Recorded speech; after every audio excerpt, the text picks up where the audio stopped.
అనంతపురం రాయదుర్గం పట్టణంలో నీటి కొరతతో స్థానికులు అవస్థలు పడుతున్నారు. పట్టణంలోని వివిధ కాలనీల ప్రజలు నీటి కష్టాలతో తరచూ రోడ్డు ఎక్కుతున్నారు. 10 రోజులకు ఒకసారి నీరు అందిస్తున్నారు. విడిచినా సరిపోవడం లేదని ఆవేదన వ్యక్తం చేస్తున్నారు. అది కూడా రాత్రి 10 గంటలకు 12 గంటలకు విడుస్తున్నారని కాలనీల ప్రజలు వాపోతున్నారు. తాగడానికి కూడా నీరు దొరకడం లేదని, ఇలాంటి కష్టాలు ఇంకెన్ని రోజులు రాయదుర్గం వాసులు రోడ్డెక్కారు. దీంతో పట్టణంలోని ముఖ్య రహదారి అయిన లక్ష్మీ బజార్లో ట్రాఫిక్ స్తంభించింది.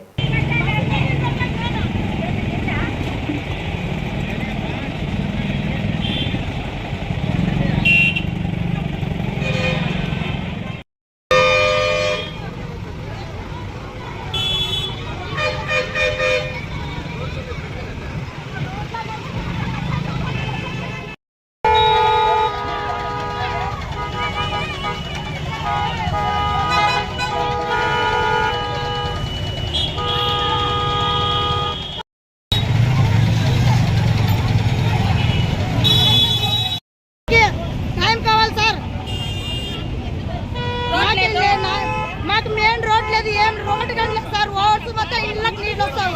మాకు అసలు న్యాయం చేసేవారే లేదు సార్. మున్సిపల్ ఆఫీస్ పోతే ఆ సార్ లేదు, ఈ సార్ లేదు అంటాడు. ఆ సార్ లీటర్ చేసి పొద్దులేమో ఇంకా గంట కిడ్స్ అంటే నీళ్ళు రావటం లేదు. మాకు దయచేసి నీళ్ళు కావాలి సార్. దయచేసి మీకు మొత్తం మాకు నీళ్ళు కావాలి సార్. అంతే. మాకు చిన్న పిల్లలు ఇటు 10 రోజులకు ఒకసారి ఏం తాగాలి సార్ మేము నీళ్ళు? చిన్న ఏరియాలో ఎవరు పట్టించుకునే వాళ్ళు లేరు.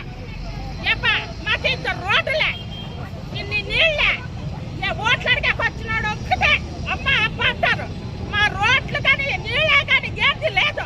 మా మధ్య చిన్న ఏరియాతో పట్టించుకునే మానవుడే లేడు. వారు మీద 15 రోడ్లైనా నీళ్ళు ఏం తాగాల? మాకు ఉప్పు నీళ్ళు ఉన్నాయా? వాడుకోలేక ఏమీ లేవు. మాకే నీళ్ళు కావాలా? 5 రోజులకు ఒకసారి నీళ్ళు రోడ్డు వస్తానే రోడ్లు ఇట్లా లెక్కలు పారాడాల నీళ్ళు. ఎవడు తిరుగుతాడే?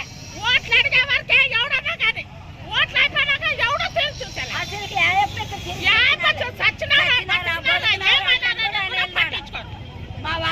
అదే చూడప్ప మాకు కాల్చినది.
ఏం